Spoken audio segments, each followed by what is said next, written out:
Race terakhir Red Bull Rookie Cup 2025 di Misano tak hanya menyisakan pertarungan seru di lintasan, tetapi juga meninggalkan tanda tanya besar. Sorotan mengarah pada Veda Ega Pratama yang performanya terlihat sedikit berbeda dari biasanya, terutama pada sektor kecepatan motor.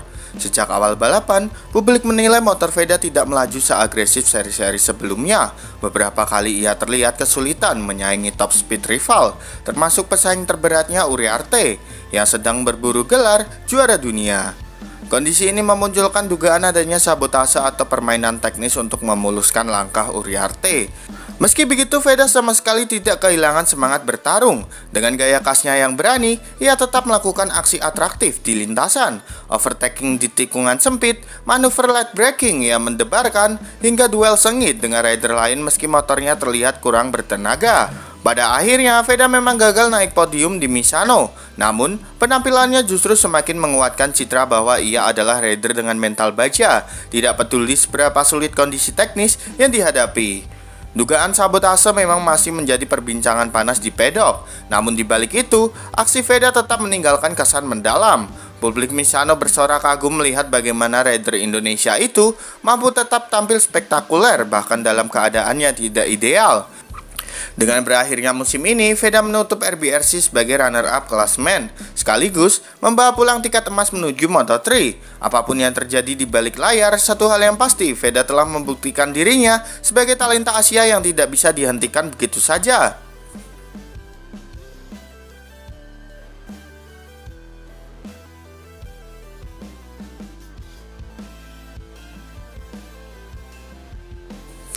Veda menembus batas, aksi overtaking mempesona di Misano. Balapan terakhir Red Bull Rookie Cup RBRC 2025 di Misano menghadirkan tontonan luar biasa, terutama dari aksi Veda Ega Pratama. Rider muda asal Indonesia itu tampil tanpa kompromi, seakan menembus batas kemampuan dirinya sendiri yang tak menghiraukan resiko besar yang bisa saja berujung crash. Sejak awal race, Veda menunjukkan tekad penuh. Setiap momen overtake yang ia lakukan membuat penonton menahan napas. Dari tusukan tajam di tikungan sempit hingga aksi light braking yang terlihat mustahil dilakukan. Berkali-kali ia menempatkan dirinya pada situasi berbahaya. Namun dengan kontrol motor yang tenang, semua manuver itu justru berubah menjadi atraksi yang mempesona. Meski pada akhirnya podium belum berpihak, performa Veda di Misano membuktikan bahwa dirinya memiliki karakter balap yang sangat langka. Tak takut resiko, selalu haus menyerang dan bermental baja. Atraksinya menjadi buah bibir di pedok, bahkan tim pengembangan KTM disebut sempat tertawa kagum melihat bagaimana ia mengendalikan motor dalam situasi ekstrim. Bagi publik, aksi Veda adalah simbol dari keberanian seorang pembalap sejati. Ia menutup musim RBRC dengan status runner-up klasemen, namun meninggalkan kesan yang lebih besar dari sekedar angka. Kesan bahwa rider muda Asia ini mampu menghipnotis dunia dengan aksi-aksi yang menantang logika. Dengan tiket emas Moto3 yang sudah di tangan, publik ini menanti bagaimana Veda akan kembali menembus batas baru di level yang lebih tinggi. Jika di RBRC saja ia sudah memukau, bayangkan apa yang bisa terjadi di panggung dunia musim depan.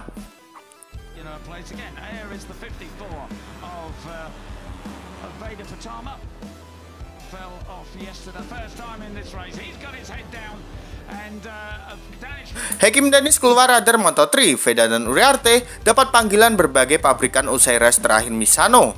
Balapan terakhir Red Bull Rookie Cup RBRC 2025 di Misano bukan hanya menutup musim, tapi juga membuka babak baru perjalanan para rider muda menuju panggung dunia.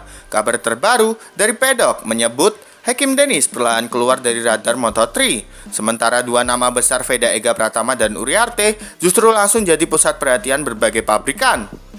Hakim Dennis yang sempat digadang-gadang sebagai salah satu talenta Asia dinilai gagal menjaga konsistensi sepanjang musim.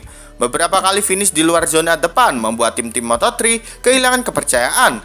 Akibatnya peluangnya untuk promosi ke level lebih tinggi kini semakin menipis. Berbeda dengan Hakim, Veda dan Uriarte justru tampil bersinar hingga akhir musim. Veda menutup RBRC dengan posisi runner-up klasemen, memperlihatkan gaya balap agresif penuh atraksi di Misano. Meski podium tak berpihak kepadanya, Uriarte sendiri menjaga konsistensi luar biasa, sekaligus mempertegas statusnya sebagai salah satu rider top Eropa. Usai race terakhir di Misano, kedua rider ini langsung dikabarkan mendapatkan panggilan dari berbagai pabrikan Moto3. Sejumlah manajer tim disebut sudah mengadakan pembicaraan serius di balik layar, menandakan betapa besarnya nilai yang dimiliki Veda dan Uriarte sebagai bintang masa depan. Bagi Indonesia, kabar ini tentu menjadi kebanggaan. Nama Veda bukan hanya menembus Eropa, tetapi juga masuk dalam daftar prioritas tim Moto3 untuk musim depan. Sementara itu, rivalitasnya dengan Uriarte diyakini akan berlanjut di level yang lebih tinggi, kali ini di panggung dunia. Dengan situasi ini jelas terlihat arah masa depan Hakim Dennis kehilangan momentum, sementara Veda dan Uriarte melesat menjadi komoditas panas di Moto3. Race terakhir di Misano bukan sekedar penutup musim, melainkan awal dari cerita baru dua rider muda yang siap mengguncang dunia balap. Jadi menurut kalian gimana nih dengan atraksi Veda di race Misano ini, gengs? Yuk berikan pendapat kalian di kolom komentar.